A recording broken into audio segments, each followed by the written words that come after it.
Assalamualaikum warahmatullahi wabarakatuh. Kaifa halukum? Semoga kalian dalam keadaan sehat walafiat dan tetap semangat di dalam menuntut ilmu.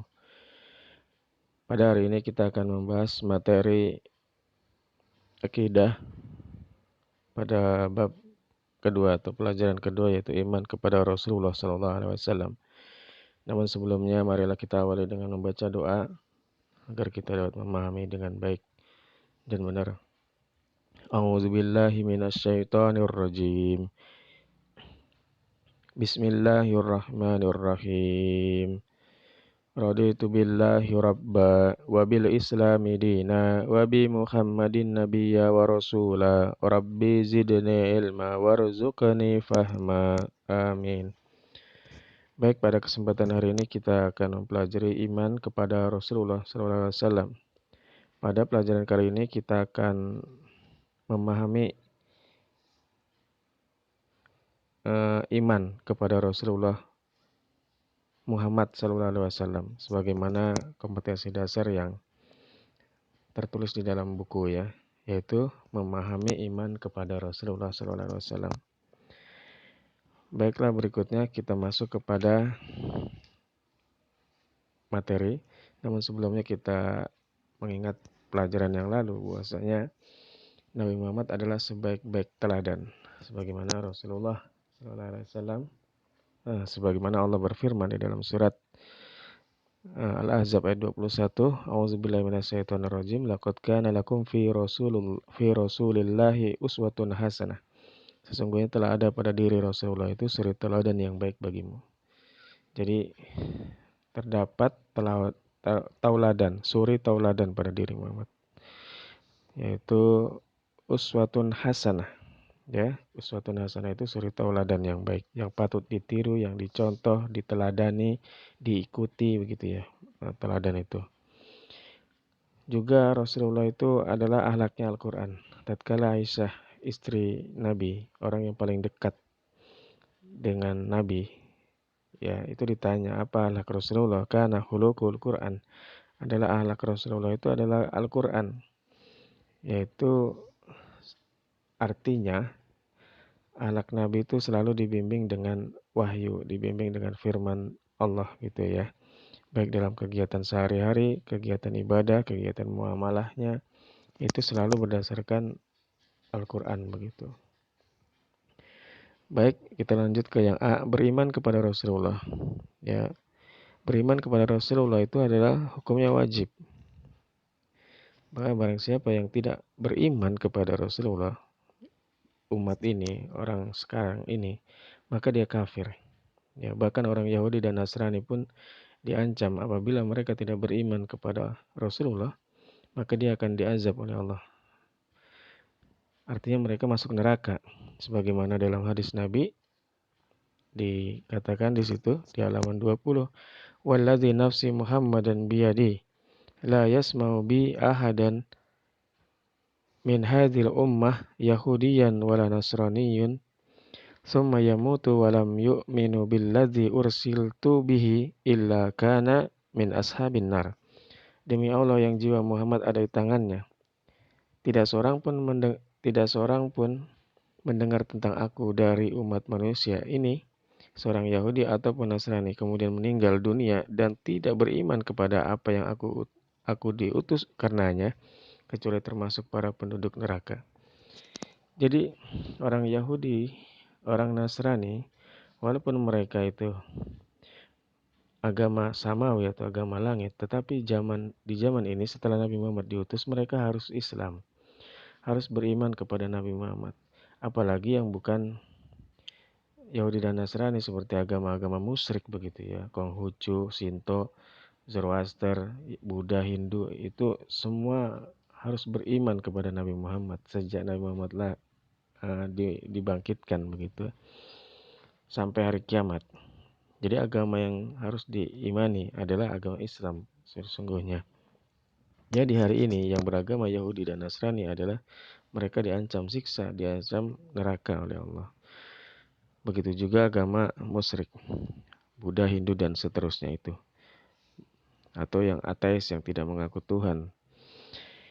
Baik, kita lanjutkan kepada kepribadian Nabi Muhammad. Nabi Muhammad ini adalah memiliki akhlak karimah, dikaruniai oleh Allah budi pekerti yang baik atau kepribadian yang luhur. Nah, di antara kepribadiannya tadi sudah dikatakan di dalam ayat, laqad kana lakum fi Rasulillah uswatun hasanah. Telah ada pada diri Rasulullah itu suri tauladan yang baik. Nabi Muhammad sejak kecil sudah memiliki akhlak-akhlak yang baik. Bahkan ketika muda sudah dijuluki Al-Amin, yaitu orang yang dapat dipercaya. Dan itu adalah julukan yang luar biasa gitu ya. Orang yang dapat dipercaya, jujur artinya gitu. Dan dari akhlak-akhlak beliau ini, kita lihat di dalam buku ya, cukup banyak. Pertama, penuh cinta kasih. Kedua, adil. Ketiga, pemalu. 4, tawadu. 5, berwibawa. 6, sabar. 7, pemaaf. 8, sederhana. 9, tajamnya akal dan disertai kepekaan indera dan kekuatan fisik. 10, jujur dan amanah. 11, menjauhi hal-hal yang tercela. 12, rendah hati. 13, dermawan. Ya, itu semua adalah sifat-sifat mulia Rasulullah SAW, baik di saat kecil, muda, remaja, bahkan dia sampai beliau tua dan meninggal begitu ya. Itu akhlak-akhlak itu melekat pada diri Nabi Muhammad. Rasulullah tidak pernah berbuat salah. Rasulullah pernah berbuat salah, tapi tidak pernah berbuat dosa begitu ya. Al-Ma'sum, yang terjaga dari dosa. Rasulullah pernah berbuat salah tatkala Abdullah bin Umi Maktum datang ke rumahnya, dicuekin gitu Abdullah bin Umi Maktum. Lalu karena saat itu Rasulullah sedang sibuk berdakwah, tetapi Abdullah bin Umi Maktum ini seorang yang buta, miskin, datang kepada Rasul, ke rumah Rasulullah, yang mana Rasulullah lagi sibuk begitu ya, lagi sibuk berdakwah ke orang-orang kaya. Dia datang itu Rasulullah nggak suka waktu itu. Nah itu maka Rasulullah langsung ditegur oleh Allah dengan surat Abasa wa tawalla an ja'ahul a'ma gitu ya. Wahai yang bermuka masam, maksudnya Rasulullah. Akhirnya Rasulullah minta maaf kepada Abdullah bin Umi Maktum dan sudah, bahwasanya tidak boleh kita merendahkan orang lain begitu ya, karena saat itu memang Rasulullah juga tidak sengaja, memang lagi sibuknya berdakwah kepada pembesar Quraisy. Nah, itu kesalahan, dan manusia adalah tempatnya salah dan dosa, tempatnya lupa juga gitu ya. Nah, Muhammad juga adalah seorang manusia yang biasa juga sama, tetapi kesalahannya itu sangat minim ya, sangat minim. Oke, itu adalah sifat-sifat mulia Rasulullah di saat kecil ya, juga di saat beliau dewasa begitu ya. Kemudian kita lanjutkan kepada tanda-tanda kenabian Nabi Muhammad. Yang pertama, memang setiap nabi itu memiliki tanda-tanda kenabian waktu kecilnya gitu. Ya, seperti Nabi Ibrahim ya, atau Nabi Musa, itu jempolnya bisa dikenyot gitu, ada susunya gitu ya waktu kecil, karena waktu itu dihanyutkan ke sungai Nil, dia kan perlu nyusu gitu ya. Nah itu cukup dengan menyedot jempolnya gitu ya, mengenyot jempolnya itu keluar air susu atau air madu begitu. Nah kemudian Nabi Ismail ketika disembelih tiba-tiba berubah menjadi domba gitu ya. Nah ini adalah kejadian-kejadian tanda-tanda kenabian para nabi saat kecil, dan Nabi Muhammad juga ada gitu ya. Nah yang pertama bisa dilihat kalian di buku di halaman 22, keberkahan-keberkahan yang dilimpahkan kepada Halimatus Sa'diyah. Jadi Halimatus Sa'diyah ini seorang yang menyusui Nabi Muhammad ya selama 4 tahun, yang mana mendapat keberkahan dari memelihara Nabi Muhammad. Jadi zaman dahulu anak-anak itu diungsikan di sebuah desa, kemudian agar mereka lebih jernih gitu ya, di desa itu lebih baik bahasanya, lebih bagus susunya. Waktu itu disusui oleh Halimatus Sa'diyah. Halimatus Sa'diyah adalah seorang pengasuh anak yang menyusui anak begitu ya. Dan saat itu Nabi Muhammad waktu itu ke Halimatus Sa'diyah dan kawan-kawannya menawarkan diri untuk siapa anak yang punya bayi begitu ya. Dan semuanya sudah, teman-temannya Halimah udah pada dapat bayi kecuali Halimah sendiri. Lalu tinggal terakhirlah Halimah mendapat seorang bayi yang namanya Muhammad waktu itu. Udah gitu miskin Nabi Muhammad ya. Miskin, udah tidak punya ayah gitu, yatim juga gitu ya. Nah jadi Halimah jadi bagaimana ya, karena miskin jadi malas begitu karena memang miskin. Tetapi dia dinasihati oleh suaminya, ambil saja karena itu anak yatim. Mudah-mudahan kita mendapat berkah darinya. Nah akhirnya diterimalah Muhammad kecil. Waktu itu dibawa oleh Halimah ke dusunnya atau ke desanya, kampung Sa'diyah. Namun apa yang terjadi? Disitulah keberkahan yang terjadi. Halimah unta yang tadi dibawa, yang tadinya lemes gitu ya, dari ketika pulang itu menjadi kuat. Kemudian awan itu menaungi perjalanan Halimah Sa'diyah. Kemudian di rumahnya, kebun-kebunnya Halimah itu menjadi subur. Kemudian untanya itu yang tadinya enggak, unta ternaknya Halimah itu yang tadinya tidak keluar susunya, keluar susunya. Dan seterusnya. Nah itu keberkahan yang terjadi kepada keluarga Halimah. Sehingga Halimah itu merasa senang memelihara Nabi Muhammad. Sampai nambah lagi jadi 2 tahun, jadi 4 tahun. Yang pertama 2 tahun, kemudian dibalikin lagi, kemudian nambah lagi jadi 4 tahun. Nah yang kedua adalah peristiwa pembelahan dada. Jadi Nabi Muhammad pernah dibelah dadanya. Nabi Muhammad saat kecil didatangi malaikat Jibril, diculik begitu ya, lalu dibelah dadanya, lalu diambil hatinya, lalu dibersihkan, dicuci, dibaskom, lalu dimasukkan kembali. Nah peristiwa itu adalah pembelahan dada. Jadi Nabi Muhammad hatinya bersih, tidak pernah kotor. Nah kejadian itu ditakutkan. Jadi ditakutkan Halimah. Jadi ketika Halimah mencari-cari kemana Muhammad, ya ternyata sedang diculik dan dibersihkan gitu. Dan akhirnya dicari-cari sampai sore baru ketemu, dan ternyata ada gitu, sedang berada sendirian. Nah karena takut peristiwa itu terjadi, akhirnya dibalikkan ke ibunya Aminah. Takut peristiwa itu terjadi lagi. Nah ini peristiwa pembelahan dada. Kemudian yang ketiga, diizinkan awan menaungi Muhammad. Jadi awan itu selalu menaungi Muhammad ketika berdagang, ketika ke Syam. Jadi Nabi Muhammad nggak pernah kepanasan begitu ya. Jadi kemana, ke barat, awan itu ke barat juga, ke timur ya ke timur juga begitu, melindungi Muhammad. Keempat, batu-batu dan pohon-pohon itu dapat mengucapkan salam ya. Bahkan binatang-binatang juga bisa mengucapkan salam. Kalau Nabi Muhammad lewat itu mengucapkan salam kepada beliau. Pohon-pohon, batu-batu itu ya, batu besar itu kalau Nabi Muhammad lewat itu mengucapkan salam. Dan yang hanya didengar oleh Nabi Muhammad. Baik yang D, mukjizat Nabi Muhammad. Nah mukjizat Nabi Muhammad ini ada beberapa, yang paling besar-besarnya ini ya. Yang pertama adalah Al-Quran. Al-Quran ini mukjizat karena tidak dapat mukjizat yang paling utama dari Nabi Muhammad. Ini adalah mukjizat terbesar, yaitu Al-Quran.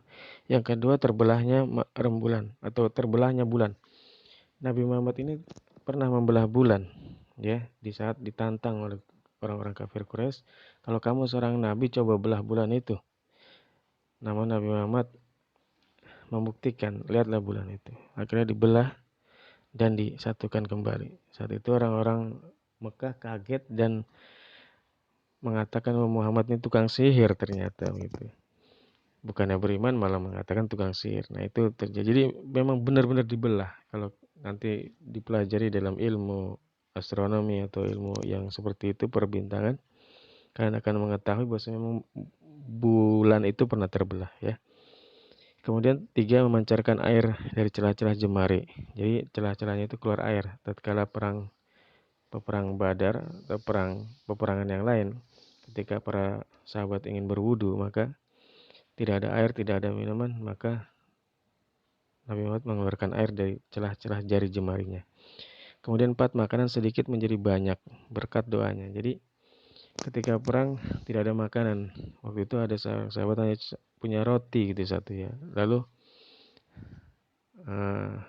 pasukannya banyak, lalu didoakan dan semuanya suruh mengambil sedikit demi sedikit dan semuanya kebagian ya.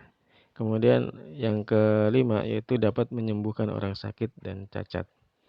Di antaranya dapat menyembuhkan mata yang buta ya. Nabi Muhammad pernah menyembuhkan orang yang matanya buta. Waktu itu waktu perang tertancap oleh tombak, matanya jatuh. Nah, matanya jatuh lalu Nabi Muhammad sembuhkan, mata itu dimasukkan lagi ke lubangnya, lalu didoakan dan kembali sempurna. Begitu juga ketika Abu Bakar dipatuk ular di Gua Sur, Nabi Muhammad cukup meludahi patukan ular itu dan akhirnya sembuh. Nah, ini adalah mukjizat Nabi Muhammad. Kemudian yang berikutnya adalah keistimewaan Nabi Muhammad dibanding Rasul-Rasul yang lain. 1, Jawamiul Kalim. Itu kemampuan menyusun kalimatnya. Jadi kemampuan berkata-kata. Katanya sedikit tapi padat gitu. Ngomongnya itu nggak banyak tapi menjelaskan gitu ya. Yang kedua, selalu mendapat pertolongan dari Allah. Selain mengadakan taktik peperangan, Rasulullah itu selalu mendapatkan pertolongan. Tetapi bukan pertolongan semata karena taktik perang juga yang Rasulullah hebat. Karena beliau adalah komandan perang yang tidak pernah kalah dalam sejarah. Jadi ada beberapa komandan perang tercatat dalam sejarah yang tidak pernah kalah dalam peperangan. Itu adalah diantaranya Rasulullah. Jadi yang pertama adalah Genghis Khan, yang kedua adalah Khalid bin Walid, dan yang ketiga adalah Rasulullah sendiri. Jadi komandan perang yang tidak pernah kalah kalau perang itu adalah Rasulullah. Itu selain ada pertolongan Allah juga taktik perang, bukan hanya mengandalkan pertolongan Allah ya. Yang ketiga, jadi walaupun jumlah pasukan sedikit, Rasulullah selalu menang begitu. Yang ketiga, halalnya rampasan perang, ghanimah. Jadi kalau Rasul-Rasul nabi-nabi yang terdahulu, kalau perang ada harta rampasan itu nggak boleh dimanfaatkan atau nggak boleh dimakan atau diambil gitu. Tapi khusus Nabi Muhammad boleh. Kemudian yang keempat, Nabi Muhammad dan umatnya diperbolehkan berwudu dengan tanah. Ya, kalau nabi yang lain tidak boleh berwudu dengan air gitu ya. Kemudian yang kelima, Nabi Muhammad adalah penutup para nabi. Tidak ada nabi lagi selain beliau. Jadi kalau ada sekarang nabi lagi, itu nabi palsu begitu ya. Kemudian yang enam, Nabi Muhammad diberikan hak syafaat. Ya, nanti kaum muslimin, seluruh umat manusia itu akan diberikan syafaat, pertolongan besar, yaitu hanya Nabi Muhammad. Semua manusia akan minta tolong kepada Nabi Muhammad di saat nanti di hari kiamat. Itu syafaat kubro ya, syafaat uzma. Ya, minta tolongnya hanya kepada Nabi Muhammad saja. Dan yang ketujuh, Allah memperjalankan Nabi Muhammad Isra Mi'raj ya, naik ke langit. Yang ketujuh. 8, Allah menjadikan imamnya para nabi. Jadi Nabi Muhammad itu adalah pemimpin para nabi. 9, Allah memberikan banyak mukjizat kepada Nabi Muhammad. Di antaranya adalah Al-Quran. Ya, tadi disebutkan ya, mukjizat terbesar yang paling luar biasa adalah Al-Quran. Al-Quran terjaga sampai hari kiamat. Tidak ada yang berani atau bisa membuat Al-Quran dan bahkan menghilangkan Al-Quran. Oke, lanjut ke yang F, tuntunan beriman kepada Nabi Muhammad. Jadi kita setelah mengimani iman kepada Nabi Muhammad, kita harus yang pertama meyakini sepenuhnya, harus meyakini penuh bahwasanya Nabi Muhammad itu memang benar-benar Rasulullah SAW. Dengan cara apa? Meneladaninya tadi. Karena terdapat pada diri Rasulullah itu suri teladan. Yang kedua, mengenal serta meneladani sifat-sifat beliau. Itu caranya. Yang ketiga, mengamalkan seluruh ajarannya. Dan yang keempat, kita harus mengetahui sejarah Nabi Muhammad SAW dari mulai beliau lahir sampai beliau meninggal. Itu kita dituntut untuk mempelajarinya. Baik, itulah yang dapat Bapak sampaikan pada kesempatan kali ini. Mudah-mudahan kalian dapat memahaminya dengan baik. Jika belum, silakan baca kembali di dalam buku paketnya pelajaran kedua. Billahi taufiq wal hidayah. Wassalamualaikum warahmatullahi wabarakatuh.